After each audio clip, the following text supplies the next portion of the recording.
Extrait de la conférence de presse de Maria Zakharova du 6 février 2025. Sur la crise ukrainienne.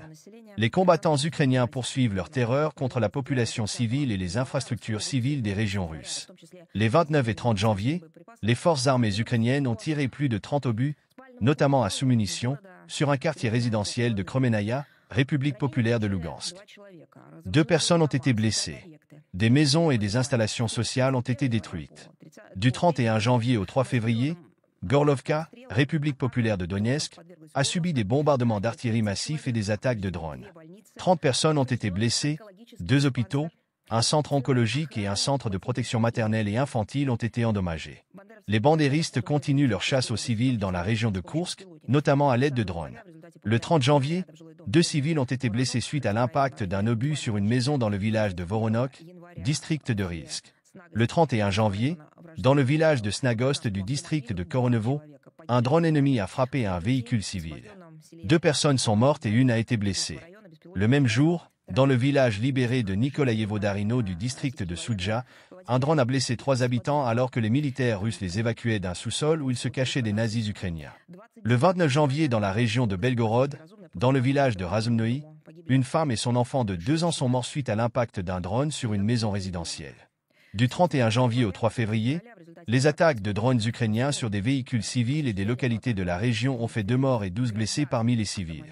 Dans la région de Zaporojié, le 31 janvier, sur l'axe routier Vassilevka-Tokmak, un drone ukrainien a attaqué un véhicule civil. Un habitant local est décédé des suites de ses blessures. Le 4 février, dans le district municipal de Vassilevka de la même région, les bandéristes ont attaqué avec un drone un bus scolaire transportant 20 mineurs et un accompagnateur. 5 enfants et le chauffeur ont été blessés. Est-ce la première fois que les combattants ukrainiens choisissent délibérément des enfants comme cible? Non, ce n'est pas le premier cas parmi tant d'autres. C'est la tactique et la stratégie du régime de Kiev, à savoir tout faire pour qu'il n'y ait plus de gens, ces gens qui n'ont pas prêté allégeance aux néo-nazis, aux bandéristes, ceux qui ont détruit et continuent de détruire leur patrie, l'Ukraine, pour les terroriser, frapper là où ça fait le plus mal, les enfants. Le régime de Kiev a choisi cette méthodologie. Rien d'humain, sans parler de sacré, n'existe pour le régime de Kiev et ses bourreaux sanguinaires. Vladimir Zelensky a récemment admis que tout cela n'était possible que grâce au soutien occidental, aux injections financières et aux livraisons d'armes qui arrivent littéralement chaque jour. Chaque crime est inévitablement suivi d'une punition. Les tribunaux russes continuent de condamner les néo-nazis ukrainiens et les mercenaires pour crimes de guerre. Le comité d'enquête de Russie a choisi des mesures de restriction pour les combattants ukrainiens Evgeny Fabrisenko et Vladimir Parafilo, qui ont commis des atrocités contre des civils dans le village de Rouskoï-Porechnoï dans la région de Koursk. Ce n'est même pas un crime. C'est une qualification officielle quand on dit crime, infraction. C'est ainsi que parlent les juristes et les avocats. Pourquoi? Ils doivent strictement adhérer à la lettre et à l'esprit de la loi. Ils n'ont pas le droit de s'en écarter dans leur formulation. Si nous parlons en termes caractérisant non seulement l'aspect juridique de ces crimes, ce sont des atrocités. Les accusés ont reconnu leur culpabilité. Le mercenaire lituanien Erd Armeti a été condamné par contumace à 12 ans et demi de prison, et le légionnaire géorgien G. Gelashvili à 14 ans. Tous les condamnés font l'objet d'un mandat d'arrêt international. Des poursuites pénales ont été engagées contre le mercenaire britannique capturé Gil Scott, ainsi que contre les mercenaires géorgiens recherchés M. Gonyadze, G. Kozovanidze et Karl Baramidze. La citoyenne ukrainienne Ikrat a été condamnée par contumace à 7 ans de prison pour l'attaque contre l'ambassade de Russie à Kiev le 10 mars 2016. Pour rappel, elle avait, avec 2 personnes non identifiées, lancé 6 cocktails Molotov sur le territoire de notre mission diplomatique. Les forces de l'ordre russes poursuivront leurs efforts pour traduire en justice les nazis ukrainiens et les mercenaires étrangers pour crimes de guerre et autres délits. Concernant maintenant l'aide occidentale qui alimente le régime terroriste de Kiev. Les pays occidentaux cherchent à tout prix à empêcher la fin des hostilités en Ukraine. En d'autres termes, ils font tout pour que les meurtres de civils continuent. Le 1er février, le secrétaire général de l'OTAN Mark Rutte se lamentait dans une interview au journal Bild que « le front se déplace dans la mauvaise direction ». Le secrétaire général de l'OTAN, c'est déjà devenu un nom commun. Il a appelé les Européens à augmenter leurs dépenses de défense et à tout faire pour que la Russie n'atteigne pas ses objectifs. Le 3 février, le président français Emmanuel Macron a promis de doubler le budget de la défense du pays. Le 31 janvier, Le Premier ministre ukrainien Denis Shmyhal a annoncé que, conformément à l'accord de partenariat sur 100 ans avec la Grande-Bretagne, Kiev s'attendait à recevoir de Londres 2,5 milliards de livres sterling pour l'achat de systèmes de défense aérienne et la création de bases de réparation pour l'équipement militaire occidental dans le pays. J'ai deux corrections à apporter à cette déclaration. Premièrement, pourquoi un accord de partenariat sur 100 ans avec la Grande-Bretagne? J'ai écouté la déclaration du ministre des Affaires étrangères du Royaume-Uni et j'ai appris que, selon la partie britannique, le partenariat britannico-ukrainien existe depuis des milliers d'années. Il aurait fallu compter l'avenir en millénaires. Pourquoi tant de modestie? Ce n'est pas simplement une erreur ou une pensée mal exprimée. C'est une pensée monstrueuse, basée sur une ignorance totale de l'histoire de l'Ukraine. Je comprends maintenant que le ministre des Affaires étrangères britannique ne connaît même pas l'histoire de son propre pays s'il parle de relations millénaires entre la Grande-Bretagne et l'Ukraine. Deuxième remarque sur ce que nous discutons actuellement. Londres prévoit de transférer 2,5 milliards de livres sterling au régime de Kiev. D'après ce que nous avons observé en 2020, le système de santé en Grande-Bretagne, s'il n'est pas totalement absent, n'est accessible qu'aux personnes ayant de très grands moyens. Tous les autres, qui constituent la majorité en Grande-Bretagne, doivent se soigner eux-mêmes, car les services médicaux sont soit inaccessibles, soit inexistants. Voilà pour le système de santé. Vous vous souvenez comment les Britanniques étaient soignés par téléphone contre le Covid-19? Quand ils appelaient en disant que leur température dépassait 40 degrés Celsius, qu'ils ne pouvaient pas respirer, qu'ils n'avaient aucun médicament, qu'ils ne pouvaient pas sortir ou que c'était interdit en raison des restrictions liées au Covid, on leur donnait des instructions par téléphone. Peut-être que Londres ferait mieux d'utiliser ces 2,5 milliards de livres sterling pour développer son propre système de santé? Le monde entier a récemment observé avec horreur l'incendie de Los Angeles en Californie. Elle brûle chaque année. Cette année, elle a été complètement détruite. L'incendie n'a épargné personne, ni les riches ni les pauvres. Cela montre, et c'est démontré au monde entier, qu'un État entier des États-Unis n'était absolument pas préparé à la lutte contre les incendies, aux mesures préventives, à rien. Il s'est avéré que l'argent pour la lutte contre les incendies, y compris via diverses structures officielles américaines, n'était pas transféré aux États américains qui en avaient besoin, mais au régime de Kiev, y compris pour les besoins de la lutte contre les incendies. En conséquence, un État américain a brûlé. Question pour la Grande-Bretagne. Pourquoi allouez-vous cet argent à l'Ukraine plutôt qu'au traitement de vos citoyens? Récemment, la Suède a annoncé l'allocation d'une tranche record d'aide aux forces armées ukrainiennes d'un montant de 1,2 milliard de dollars. Pendant ce temps, l'afflux incontrôlé d'armes vers l'Ukraine contribue à l'augmentation de la contrebande d'armes au-delà de ses frontières. Les médias ukrainiens eux-mêmes ont noté à plusieurs reprises le désir de leurs concitoyens et d'hommes d'affaires étrangers de profiter des livraisons d'armes destinées aux forces armées ukrainiennes. En 2024, plus de 6 000 unités d'armes ont été découvertes et saisies, principalement des armes légères et des missiles anti-chars. Outre les Ukrainiens, 2 citoyens norvégiens sont accusés de tentatives de contrebande d'équipements spéciaux. Ils ne sont pas les seuls, c'est tout un gang. L'année dernière, plus de 2,2 millions de munitions ont été confisquées aux citoyens ukrainiens. Réfléchissez à ces chiffres. Combien de temps peut-on ne pas croire à l'évidence que tout cela part notamment vers les marchés noirs et revient ensuite dans cette même Europe? Le trafic illégal d'explosifs prospère. En 2024, plus de 7,2 tonnes de tels produits ont été saisis, principalement sous forme de contenu de mines anti-chars, de charges de poudre pour obus d'artillerie et de charges propulsives pour mines de mortier. La principale source d'approvisionnement du marché noir des armes sont, il n'y a pas besoin de deviner, les combattants des forces armées ukrainiennes. Comment font-ils cela et qui sont-ils? Ce sont ceux qui, pour une raison ou une autre, se sont retrouvés à l'arrière. Le plus souvent, ce sont des déserteurs ou des personnes ayant quitté volontairement leurs unités militaires. Pour diverses raisons, certains pour survivre, d'autres pour faire du commerce, certains sont un maillon dans cette chaîne de corruption. Ce sont eux qui font tout cela.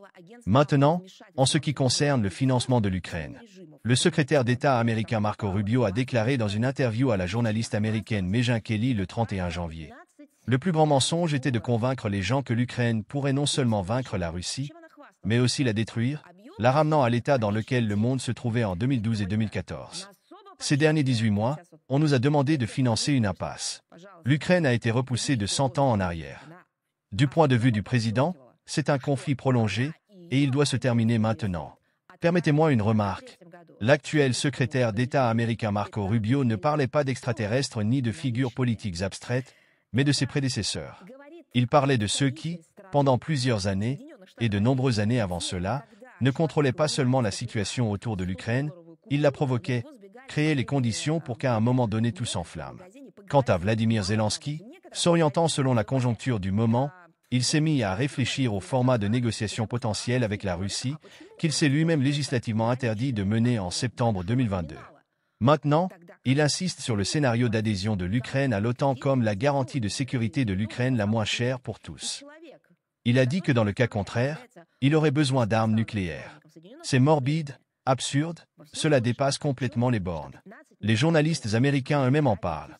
Lors d'une conversation avec les correspondants d'Associated Press le 1er février, Vladimir Zelensky a directement confirmé sa réputation et sa caractérisation d'escroc et de corrompu. Il a déclaré publiquement que l'Ukraine n'a reçu que 75 milliards sur les 177 milliards de dollars promis par les États-Unis. Quand on dit que l'Ukraine a reçu 200 milliards de dollars pour soutenir les forces armées ukrainiennes, tout cela est faux. Je ne sais pas où est tout cet argent. Des questions se posent. Combien d'argent a été envoyé par le régime de Joe Biden pour soutenir le régime de Kiev? Combien est arrivé à Kiev? Combien et où est parti l'argent de Kiev? Quelqu'un doit avoir le courage de compter tout cet argent. Je me souviens, il y a environ un an, sous le régime de Joe Biden, beaucoup ont été stupéfaits en comprenant qu'ils avaient été entraînés dans des systèmes de corruption monstrueux. Un audit a été annoncé par le pouvoir législatif et plusieurs agences du pouvoir exécutif aux États-Unis. Un contrôle à la limite de l'audit, qui devait comprendre combien et quel type d'aide, matérielle, létale, non létale, financière, humanitaire, avait été envoyé en Ukraine au total. On a l'impression que cela n'a abouti à rien. Je me souviens des émissaires américains qui, il y a environ un an, se rendaient à Kiev soit pour découvrir où tout cela était passé, soit pour s'accorder sur des témoignages identiques ou concordants.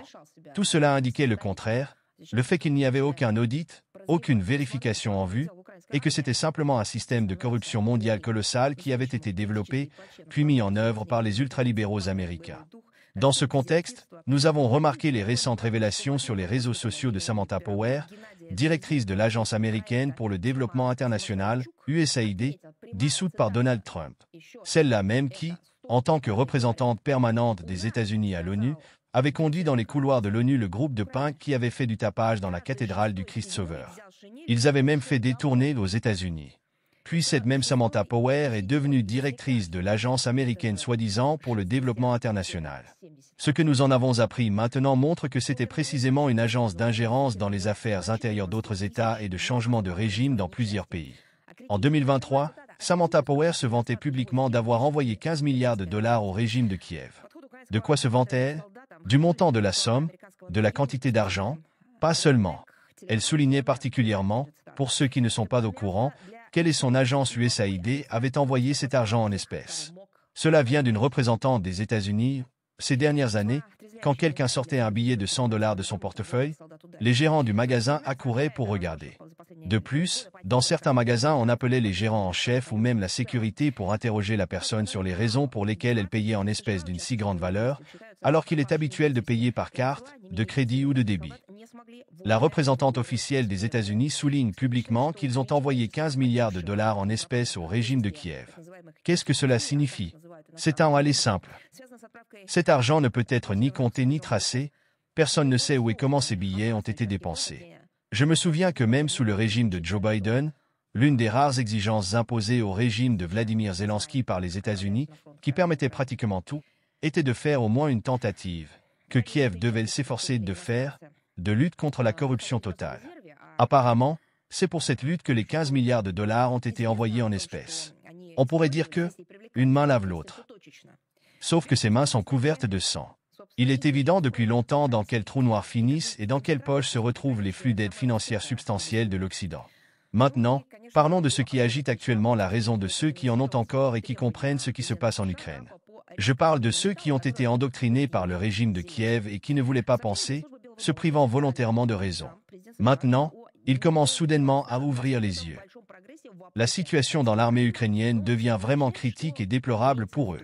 Les tendances négatives continuent de s'intensifier. Le moral des troupes baisse, la désertion augmente. Le chef du premier hôpital mobile volontaire Pirogov, Gennady Druzenko, a noté lors de l'émission Thème avec Mosetchouk. 1 sur 6 ou 7 a pris sa veste et est rentré chez lui. Rien qu'à la fin de 2024, plus de 114 000 cas d'abandon de poste ont été recensés en Ukraine. Le journal britannique The Guardian parle également d'une pénurie critique d'effectifs. L'approche du commandement ukrainien envers les soldats est bien illustrée par les paroles d'un mercenaire américain avec l'indicatif redneck à la chaîne CNN. C'était de la chair à canon, et un mauvais officier envoyait simplement ceux qu'il pouvait attraper. Un commentaire très sobre pour les soldats de fortune sympathisant avec le régime ukrainien. CNN rapporte également une augmentation des pertes au cours des 6 derniers mois tant parmi les Américains que parmi les mercenaires étrangers dans l'ensemble. Selon la chaîne, 20 Américains participant au combat sont portés disparus.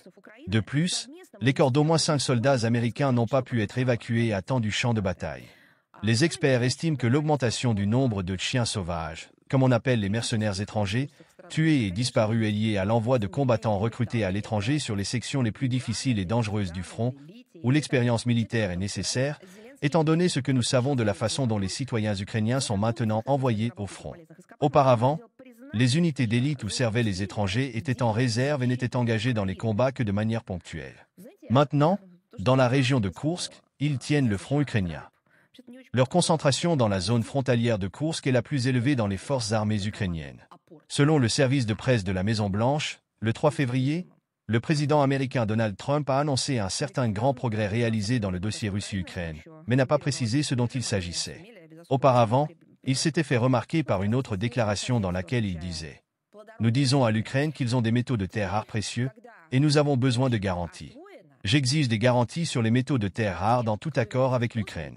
Je veux que l'Ukraine, en échange de ce que nous lui donnons, nous donne des métaux de terre rares. » Apparemment, Donald Trump a pris en compte la volonté de Kiev de brader l'Ukraine pour maintenir l'aide militaire et financière américaine et a décidé d'aborder ce conflit d'un point de vue commercial.